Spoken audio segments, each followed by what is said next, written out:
First, check your Ethernet cable. Ensure your Ethernet cable, Cat5e or higher, is securely connected to both the dock and your network. Next, verify the dock is receiving power. Make sure the dock is powered on and connected properly. Then confirm your laptop recognizes the dock. If not, try a different USB-C port on your laptop. For connection drops, ensure you're using the primary USB-C port on the laptop. Also, test with a known good cable to check for faults. Finally, reset your network settings using command prompt with the commands ipconfig/release and ipconfig/renew.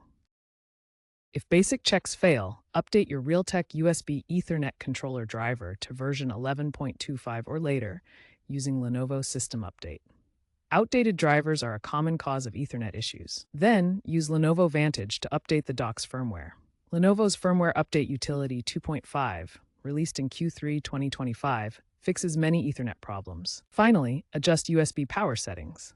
Disable USB Selective Suspend in Power Options to prevent power-saving disconnections. If problems persist, consider BIOS updates for compatibility.